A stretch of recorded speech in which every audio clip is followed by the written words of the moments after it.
पिराकाटा जांख्रिखां लाइमोन हारिमु आफादनि बानजायनायाव खुंगा 30थि बैसागु बिदाय फोरबोआ गाजा गोमजायैनो जोबनानै थांबाय।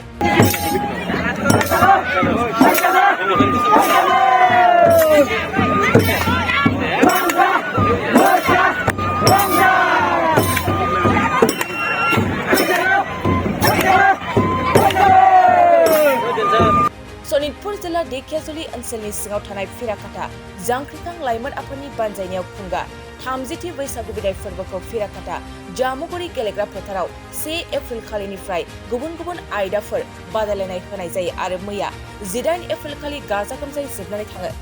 साननैनि हाबाफारि लानानै खुंनाय बे बैसागु बिदाय फोरबोनि गेवलां बैसागु मोसानाय बादायलायनायखौ बेखेवनानै होयो सनितपुर जिल्ला दुलाराय बर' फरायसा आफादनि थुनलाइयारि नेहाथारि सुनिल दैमारि बिथाङा।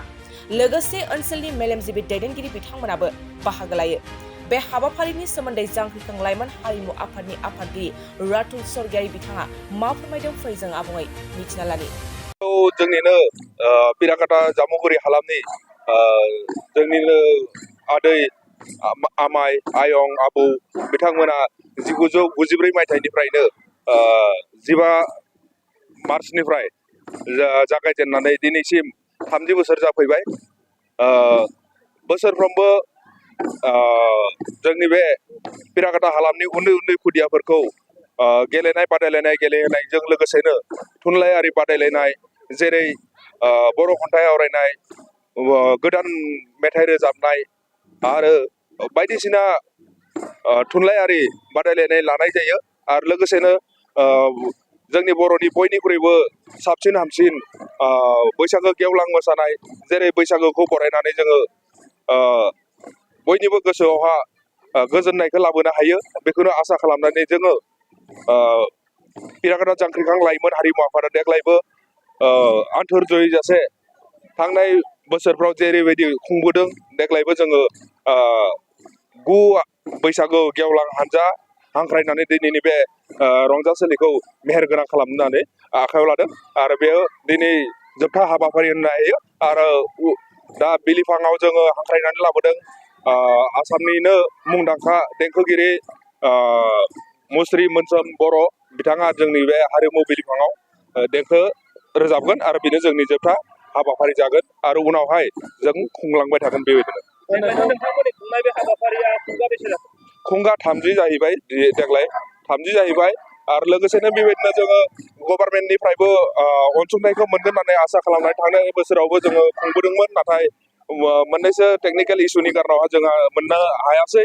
देग्लाय जोङो बेखौ खोथा होदों डिसि अफिसनिफ्राय जे बे मोनफुंनाया जागोन खिन्थु इलेक्सननि जेबा सिडिउल दङ बेनि थाखाय बेंकनि कर्मचारिफ्रा गैयिनि थाखाय जोंनिया एसे डिले जादों होननानै फोरमायहरदों। नोंथांमोना 30 बोसोर जाबाय बे हाबाफारिखौ जादों जोंनि बेनिफ्रायनो बे गेलेनाय फोथाराव गेलेनानै जोंनि खाथिनिनो सेंग्रा सिख्ला आरो जोंनि गामिनिनो सेंग्राफ्रा डिफेन्सआव साख्रि मोन्दों आरो लोगोसे जों गेलेनाय बादायलायनानै खाथि खालानि बाङालि आरो आदिबासि जों गासै बेवहा जयै थायो आरो बेयावनो जोंनि रावखौ गावनि खाथिनि सेंग्रा सिख्लाफ्राबो गासैबो बुजिजोबखायो बर' रायज्लायनो रोङो बेबायदिनो जोंनि बेयावहा खौसेथियै जोङो बे माने रंजासालियावहा रंजायो आरो बेवहायनो जों सानो गासैखौबो लानानै जोंनि बे पिराकाटा जांख्रिखां लाइमोन हारिमु आफादा अराय सम बेबायदिनो खौसेयै थागोन होननानै जों आसा खालामो। नोंथांमोना दिनैनि नैबे हाबाफारियाव आलासि महरै जोङो सेथि बैसागोआवहा जोङो बेवहा फिरफिला बिरहोनाय जायो। फिरफिला बिरहोनायाव जोङो आं गावनो बिरहोयो आफादनि आफादगिरि हिसाबै आरो नैथि सानाव जोङो हांख्रायनानै लाबोदोंमोन जोंनिनो बे ओनसोलनि फोरोंगिरि आरो लोगोसे बैसोगोरा सिनियर सिटिजेन बिथांमोनखौ लानानै जों मान बावनाय हाबाफारि लादोंमोन 2 बैसागोआवहा आरो 3 बैसागो 2 तारिखआवबो गेलेनाय बादायलायनाय लादों आरो 3 बैसागोआवहाबो गेलेनाय बादायलायनाय दङमोन आरो 4 अक्ट'आवहा जोङो खालि थुनलाइ आरो थुनलाइ बादायलायनायखौ मैयानि सानाव लानाय जादोंमोन 4 बैसागोआवहा आरो दिनै 5 बैसागु बेवहा जोङो जोबथा हाबाफारि होननानै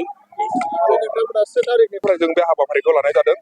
सानमानि हाबाफारिमोन गासै बिदिनो जोङो 2 तारिखनियानो जोंनि बांसिन उद्देश्य गोनां होननानै जोङो बुंनो नागिरो मानोना जों उन्दैनो बोर होनाय आरो गेदेरखौ जोङो मान खालामनाय बेखौ जोंनि मेन उद्देश्य होननानै जों सानो।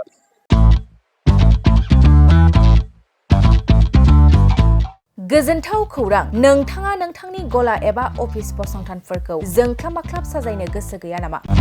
नोंथांनि गलाफोरखौ बायदि बायदि रोखोमनि जोंख्लाब-माख्लाब खालामनानै साजायनो थाखाय क'क्राझार नोगोरनि सिङाव थानाय गौरां भेलि हटेल साखाथियाव चाणक्य आर्ट एन्ड डिजाइन गलाया लानानै फैदों बायदि बायदि रोखोमनि आर्ट डिजाइन। क'क्राझार नोगोरनि सिङाव थानाय गौरां भेलि हटेल साखाथियाव चाणक्य आर्ट एन्ड डिजाइन गलाया नोंथांमोननि थाखाय लानानै फैदों नोंथांनि गलाखौ जोंख्लाब-माख्लाब खालामनो गोबां रोखोमनि आर्ट डिजाइन। बेफोर आर्ट डिजाइनफोरनि गेजेराव दं 3D signboard, 2D signboard, acrylic trophy, SAP panel, name प्लेटार्स, रेट्र', रिफ्लेक्टिभ साइनबोर्ड, नियन साइनबोर्डफोरनि आर्ट डिजाइनफोरखौ नोंथाङा चाणक्य आर्ट एन्ड डिजाइन गलानिफ्राय मोनफुंनो हागोन। बेनि अनगायैबो इनग्रेभिं सार्भिस, आर्क्राइलिक लेटार काटिं, एमडीएफ जालि काटिं, लग', ग्राफिक्स डिजाइन आरो कास्टमाइज गिफ्ट आइटेम्सफोरखौ नोंथांमोननि गलानि थाखाय चाणक्य आर्ट एन्ड डिजाइन गलाया लानानै फैदों आर्ट डिजाइन। गोबां बाथ्रा मिथिनो थाखाय नोंथाङा नैबे 9706125636 6800981649 जानबुं नम्बरनि गेजेरजों खौरां लाहरनो हागोन।